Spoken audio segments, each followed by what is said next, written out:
गया। अस्सलाम वालेकुम वरहमतुल्लाहि वबरकातुहू। संडे कमेंट बॉक्स के एक नए एपिसोड के साथ मैं आप लोगों का भाई AM कासमी आप लोगों की खिदमत में हाजिर हूँ। मुझे उम्मीद है कि आप लोग 15 अगस्त को बहुत अच्छे तरीके से सेलिब्रेट कर रहे होंगे और आपने भी अपने घर की छत पर तिरंगा लगा लिया होगा। इस वक्त मैं आया हुआ हूँ सुंदर नर्सरी में जो दिल्ली में है और मैंने सोचा कि संडे कमेंट बॉक्स आज यहीं से शूट करते हैं क्योंकि घर जाते जाते तो टाइम हो सकता है। तो बग़ैर किसी ताख़ीर के एक एक सवाल का जवाब मैं जहाँ मौका मिलेगा वहाँ देने की कोशिश करूँगा। समीर अब्बासी ने पहला सवाल पूछा है, मुफ्ती साहब मौत के वक्त कौन सा कलमा बोला जाता है? कलिमा तय्यबा बोला नहीं जाता असल में। जब आदमी को लगे कि अब मेरी मौत का वक्त क़रीब है तो उसे कलमा पढ़ना चाहिए, या जो आसपास लोग मौजूद हैं उनको जिसका इंतकाल होने वाला है उसके पास कलिमा तय्यबा पढ़ना चाहिए ताकि मरने वाले को भी कलिमा तय्यबा नसीब हो जाए। और मौत के वक्त कलिमा तय्यबा का नसीब हो जाना ये बड़ी खुशी की बात है। अगला सवाल यास्मीन खान पूछती हैं, ये कहती हैं मैं सुगरा खान, मेरी बहन अपना हाथ और पैर में काला धागा पहनती है, उसको अच्छा लगता है क्या काला धागा या कोई और धागा पहन सकते हैं? ये भी एक ज़रूरी सवाल है। देखिए इस सिलसिले में ये समझ लें आप कि काला धागा अगर आप पहन रही हैं और काले धागे को पहनने के पीछे बिहाइंड द सीन आपका कोई इंटेंशन वैसी रॉन्ग नहीं है, जैसे कि लोग समझते हैं कि काला धागा पहनने से ही हो जाता है वो हो जाता है। तो नॉर्मल ऐसे ही फैशन के तौर पर पहन लिया आपने तो ठीक है, जायज़ है, कोई मसला नहीं है। लेकिन तरह तरह की जो इसमें इंटेंशंस जुड़ जाती हैं कि ऐसा हो जाएगा वैसा हो जाएगा, उस नीयत के साथ पहनना दुरुस्त नहीं है। अगला सवाल आदिल अशफाक पूछते हैं, मुफ्ती साहब मैं पेशे से एक प्राइवेट टीचर हूँ और स्कूल में अक्सर मेरे स्टूडेंट्स एज ए रेस्पेक्ट मेरे पैर छूते हैं तो क्या इसमें मैं गुनाह में शामिल हो जाती हूँ? देखिए पैर अगर आपके स्टूडेंट्स आपके छूते हैं तो कोशिश ये करेंगे ना छुए, ठीक है, लेकिन फिर भी अगर वो छूते हैं और वैसे तो ये होता है कि कहीं अगर माहौल नॉर्मल होता है आप मना करो तो स्टूडेंट्स बात मान लेते हैं। आप स्टूडेंट्स से ये समझाइए कि आप अपनी एजुकेशन में मेहनत करो, मैं जो बता रही हूँ उसको फॉलो करो, ठीक है बेटा, या वो छू रहे हैं तो फ़ौरन रोक दो, है ना। और अगर रोकने पे कितना फसाद हो सकता है, जैसे आपने देखा होगा कि शरपसंद लोग ऐसे लोग जो है ना हंगामा मचा देते हैं। तो अगर आपको ऐसा लग रहा है कि ऐसा मना करने से या रोकने से कुछ फितना हो सकता है, कुछ हंगामा हो सकता है, तो फिर आप जानें। लेकिन जो मुस्लिम स्टूडेंट्स हैं उनको तो आप बिल्कुल मना करो कि बेटा ऐसा नहीं करते, ठीक है, नो प्रॉब्लम। बहरहाल ये देख लो आपके हालात कैसे हैं, हालात के मुताबिक आप फैसला ले लीजिए, ठीक है। दूसरा सवाल, मेरी वालिदा थोड़ी कमज़ोर हैं तो क्या वो सभी नमाज़ों की सिर्फ फ़र्ज़ नमाज़ पढ़ सकती हैं? अगर आपकी वालिदा कमज़ोर हैं तो वो सिर्फ फ़र्ज़ नमाज ही पढ़ सकती हैं। हाँ बेटा क्या हुआ अभी ले रहे हैं, तो वो सिर्फ फ़र्ज़ नमाज ही पढ़ सकती हैं, सुन्नतें और नफलें ना पढ़ें, कोई मसले की बात नहीं है। तो नो प्रॉब्लम, अगर वो कमज़ोर हैं, जब उनकी कमज़ोरी ठीक हो जाए, वो सेहतमंद हो जाएँ तो आप वो पूरी नमाज़ पढ़ सकती हैं, सुन्नतें और नफलें छोड़ सकती हैं, लेकिन वित्र ना छोड़ें, वित्र बैठ कर पढ़ें, ठीक है। और बैठ कर भी पढ़ सकती हैं तो बैठ कर पढ़ने की कोशिश करें, ठीक है। हाँ बाबू आओ, इधर आओ, इधर से आओ, इधर से आओ, आओ इधर आओ, इधर आओ मेरे पास, इधर से आओ।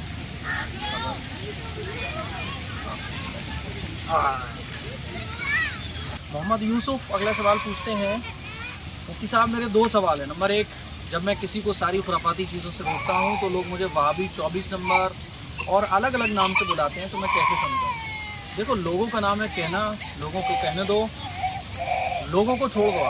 आप अगर अच्छे काम कर रहे हो और लोग उन अच्छे कामों के करने की वजह से आपको कुछ बोल रहे हैं तो उनको कहने दो। आ जाओ बेटा इधर आओ, इधर आ जाओ। तो अगर कुछ आप अच्छा काम कर रहे हैं और उस अच्छा काम करने की वजह से लोग आपको तरह तरह की बातें बोल रहे हैं तो आप इग्नोर कर दो, उसको जाने दो। आप अच्छे काम करते रहो, लोगों का काम कहना होता है, कहते कहते लोगों को जब समझ में आएगा तो वो खुद आपसे एक दिन सॉरी बोल देंगे। दूसरा सवाल इन्होंने पूछा है, अगर कोई खुराफाती चीज़ करता है और मैं उसे नहीं रोकता हूँ तो सिर्फ दिल में बुरा कहता हूँ तो क्या मैं गुनहगार हूँ? नहीं, आप गुनहगार नहीं हैं। देखो रोकने के 3 दर्जे होते हैं। बाज़ दफ़ा हम कोई गलत काम देख रहे होते हैं और उसको हम हाथ से रोक सकते हैं, जैसे हम अपनी फैमिली में हैं तो वहाँ हम गलत काम अपने बच्चों से हाथ से भी रोक सकते हैं, डांट के भी रोक सकते हैं। तो जहाँ हमारी जैसी ताकत है वहाँ हम अपनी उस ताकत का इस्तेमाल करें, और जहाँ हम किसी गलत काम को रोक ही नहीं सकते, सिर्फ देख रहे हैं, तो दिल से बुरा समझना ये तो होना चाहिए ना। अगर हम दिल से भी उस चीज़ को बुरा नहीं समझ रहे तो फिर सही गलत का फ़र्क ही हमारे अंदर से ख़त्म हो गया। तो बिल्कुल आप उसको दिल से बुरा समझिए और आप इसमें आपको कोई गुनाह नहीं मिलेगा। अगला सवाल टैलेंट रोजेस पूछते हैं, जनाब मैंने अब तक आपसे सैकड़ों बार सवाल किया है, एक ख्वाब की ताबीर के बारे में मेल किया, कमेंट्स में भी मैंने इसका जिक्र किया, कोई जवाब नहीं। आप मेंशन कर दो कि आप यूपी से हो तो यूपी वालों के सवाल का जवाब मिलेगा। कमाल है भाई, मुझे कमेंट्स में ये नहीं पता होता कि यूपी से कौन है या कौन नहीं है, ये मुझे नहीं पता होता। आप मुझे बताओ, कमेंट्स अगर आप करते हो तो इसमें कहाँ से मुझे पता चलता है कि आप यूपी से हो, यूपी से नहीं हो? तो ऐसा नहीं है बिल्कुल। बात ख़त्म होने की बात नहीं, गुस्सा है आप क्योंकि आपको कमेंट्स में लिया गया। ऐसा कोई भाई बात नहीं है। मुझे तो ये पता ही नहीं चलता कौन यूपी से है कौन यूपी से नहीं है। अजीब बात है। फी अमानिल्लाह, नोबल मोनार्च के नाम से मेल भेजा है मैंने। आपकी मर्ज़ी, आपका चैनल है, क्या कर सकते हैं? कुछ नहीं कर सकते। आप दोबारा मेल कीजिए और मैं एडमिन से अपने बोलूँगा कि भाई इनका मेल का जवाब ज़रूर दें। नाराज़ ना हो। 7417810799 इस पर आप व्हाट्सअप SMS भी कर सकते हैं, कॉल भी कर सकते हैं। मोहम्मद अब्बास अगला सवाल पूछते हैं, मुफ्ती साहब मैं आपसे मिलना चाहता हूँ। मिलना चाहते हो तो कोई बात नहीं, बिल्कुल मिल सकते हो। जब जैसे मैं आज दिल्ली आया हुआ हूँ तो दिल्ली में अगली बार जब मैं दिल्ली आया करूँगा तो आपको एक जगह दे दिया करूँगा कि इस जगह आप लोग मुझसे मिलने आ जाओ, ठीक है। और फिरोजाबाद में ऑफिस तैयार हो रहा है। आप लोग सोच रहे होंगे पता नहीं कब से ऑफिस तैयार हो रहा है, महीनों से मैं बोल रहा हूँ ऑफिस तैयार हो रहा है, लेकिन क्या करूँ, अच्छे लोग मिलना मुश्किल हो गए। अच्छे बनाने वाले, अच्छे रेडी करने वाले, इंटीरियर और बाहर की चीज़ें, ये तमाम की तमाम जितने भी काम हैं इनमें अच्छे लोगों को तलाश करना बड़ा मुश्किल हो गया है, जिसकी वजह से काम थोड़े से पेंडिंग में पड़ जाते हैं। और कोई काम जो 1 महीने में होना चाहिए उस काम को 2 महीने लग जाते हैं। तो बस ये समझ लें आप कि बिल्कुल लास्ट चल रहा है। बहुत जल्द इंशाल्लाह मैं आपको फिरोजाबाद का प्रॉपर एड्रेस दूंगा जहाँ आप मुझसे आकर मुलाकात कर सकें। शहाबुद्दीन कमर ये अगला सवाल पूछते हैं कि मुफ्ती साहब मैं मोहम्मद शान, मेरा एक मसला है, मेरी वाइफ बरेलवी है, वो ताज़ियों को भी मानती है और उनका घर ताज़िए भी बनाता है। मेरी एक बेटी है और उन्हें अगर किसी बिदअत काम से रोकता हूँ तो वो बहस करते हैं और कहते हैं कि क्या हकीकत है, तुम हक पर हो। देखो, बहस करना बंद कर दो, क्योंकि जिस आदमी को वो चीज़ समझना नहीं है ना तो वो उस चीज़ को समझेगा ही नहीं कभी, क्योंकि वो समझने के मूड से बैठे ही नहीं है। जैसे वो कहा जाता है ना कि भैंस के आगे बीन बजाना, तो आप कितना ही उनको समझाने की कोशिश करोगे वो नहीं समझेंगे। क्यों नहीं समझेंगे? क्योंकि वो समझने के मूड में बैठे नहीं है। इसीलिए बहस जो है ना वो किसी भी चीज़ का रिजल्ट नहीं है, क्योंकि बहस जब होती है तो दोनों लोग जो बहस कर रहे होते हैं वो अपनी बात समझाने के लिए बैठते हैं और ये नियत करके बैठते हैं कि सामने वाले की कोई बात नहीं समझनी। आपको क्या करना है? आपको अपनी वाइफ से इस सिलसिले में कोई बात नहीं करनी और कोई बहस नहीं करनी है आपको। हाँ, जो कुरान और हदीस से रसूलुल्लाह सल्लल्लाहु अलैहि वसल्लम की सही अहादीस हैं, जो सुन्नतें हैं, जो ज़रूरी चीज़ें हैं, उनके बारे में आप अपने घर वालों को बताना शुरू करो।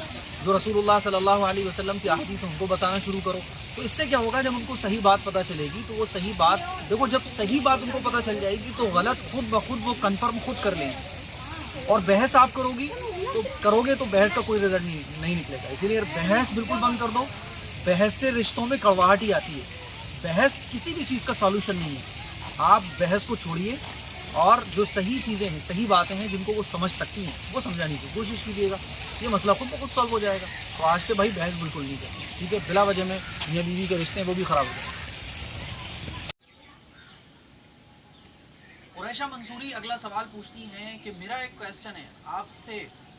कुछ लोग जो नाम रख लेते हैं मोहम्मद अली, हसन, हुसैन, अब्बास, और उनका किसी से जब झगड़ा हो जाता है तो लोग उनको अनाप शनाप बोलते हैं हमें लेकर। तो मेरा ये क्वेश्चन है, ये नाम रखना चाहिए या नहीं? देखिए, ये नाम रखना चाहिए। और कोई झगड़ा हो जाता है, कोई किसी को अनाप शनाप बोलता है, तो इसका मतलब ये थोड़ी होता कि जिनके ये नाम है उनको अनाप शनाप बोला जा रहा है, बल्कि जिनका आपस में झगड़ा हुआ है उनको बोला जाता है। तो नाम रखने से इसका कोई लेन देन नहीं है, बल्कि नाम रखना चाहिए, अच्छे नाम ही रखना चाहिए। ये तो एक शैतानी धोखा है कि इस तरह से माइंड में आया ताकि आप वो नाम रखने छोड़ें, ऐसा कोई दिक्कत नहीं, ठीक है? हम कह रहे हैं कि मुफ्ती साहब आप बहुत बेहतरीन तरह से समझाते हैं, अल्लाह ताला आपको बहुत अजीब। वही आपके समझने की भी बात है कि आप किसी भी बात को अगर अच्छे तरीके से समझ रहे हैं तो ये भी अप्रिशिएट करने के काबिल है। तो मेरा समझाना अगर जहाँ अच्छा है वहाँ आपका समझना ये भी काबिल तारीफ है। अर्श अली ने अगला सवाल पूछा है, नफल रोज़े की नियत कैसे करें? बस रात को सो जाएं आप ये सोच के कि मुझे सुबह रोज़ा रखना है, सहरी में उठेंगे, सहरी वगैरह करेंगे, रोज़ा हो जाएगा आपको, ठीक है? बस। तबस्सुम खान अगला सवाल पूछती हैं, मुफ्ती साहब मेरा एक सवाल है, वज़ू करने के कुछ देर के बाद अगर कोई ऐसा काम कर लें जिसमें फिर हाथ या पैर धोना पड़े तो क्या वज़ू रहेगा, फिर से करना पड़ेगा? नहीं, आपके मान लीजिए हाथ पे कोई चीज़ लग गई तो आप उसको वॉश कर लें। वज़ू आपको दोबारा करने की इसमें ज़रूरत बिल्कुल भी नहीं है। कोई भी ऐसी चीज़ हाथ पैर पे लग जाए जिससे आपको हाथ पैर दोबारा धोने की ज़रूरत पड़ रही है तो इससे वज़ू नहीं होता है। इन्होंने पूछा है कि आप बुरे कमेंट्स करने वालों का बिल्कुल भी ध्यान न दिया करें, हम आपके साथ हैं। बुरे कमेंट्स करने वालों का भी जवाब देना कभी कभी बहुत ज़रूरी हो जाता है, क्योंकि हर बुरे कमेंट को आप इग्नोर नहीं कर सकते। बुरे कमेंट्स का भी जवाब देना कभी कभी ज़रूरी हो जाता है, क्योंकि कुछ नेगेटिव चीज़ें ऐसी होती हैं जो मान लीजिए आपके कमेंट्स में किसी ने कोई कमेंट किया और अब उसका अगर आप जवाब ना दो तो उससे 10 लोग जो है वो मुतासिर हो जाते हैं। इसीलिए कभी कभी नेगेटिव कमेंट का भी मैं जवाब देता हूँ और देना भी चाहिए। पूरा बानो अगला सवाल पूछती है, मैं शमशाद गौरी बोल रही हूँ, मुझे आपसे एक सवाल पूछना था कि जो मेहंदी निकालते हैं वो सही होती है फिर गलत? हमारे घर पर कहते हैं कि मेहंदी निकालना सही होता है। मेहंदी निकालने का मतलब क्या है? क्या घर पे मेहंदी का पेड़ लगाना या घर पे लगे हुए मेहंदी के पेड़ से मेहंदी निकालना या फिर कुछ और? तो ये आपका सवाल जो है वो क्लियर नहीं है कि आप क्या कहना चाह रही हैं, क्या पूछना चाह रही हैं। सवाल दोबारा क्लियर लिखिए कि आप क्या पूछना चाह रही हैं। अगला सवाल पूछते हैं कि जो जनाजे में बताया ही नहीं जाता कि नाबालिग है या बालिग है। भाई इमाम साहब को पता होता है कि ये बालिग है या नाबालिग है। हाँ, लोगों को भी पता होना चाहिए कि ये जनाजा बालिग है या नाबालिग है, क्योंकि सभी को दुआ पड़ेगी। बिल्कुल अच्छा सवाल आपने पूछा है। और जनाजे की नमाज में बहुत सारी गड़बड़ियाँ हैं जो लोगों को पता भी नहीं होती है और ना लोगों को बताई जाती है। इस सिलसिले में जो नमाज़ पढ़ाने वाले होता है उनकी जिम्मेदारी है। तो ये कुछ संडे कमेंट बॉक्स के सवालात थे और मैं सोच रहा था कि संडे एपिसोड आज का कैसे बनाया जाएगा, तो फिर मेरे जहन में आया कि चलो चलते फिरते घूमते घुमाते आपको भी घुमाते हुए संडे कमेंट बॉक्स बना लेते हैं। बस दिल में आया तो मैंने बना दिया। और भी कुछ बातें करेंगे और जो एक छोटा सा व्लॉग इसका मैंने बनाया है कि ये जो सुंदर नर्सरी है कैसी है, यहाँ किस तरह से इन्होंने इसको मैनेज किया है, वो आप ज़रूर देखिएगा AM कासिमी ऑफिशियल पर। दुआओं की गुजारिश है, इस क्लिप को शेयर करें, दूसरों तक पहुँचाएँ। अस्सलाम वालेकुम।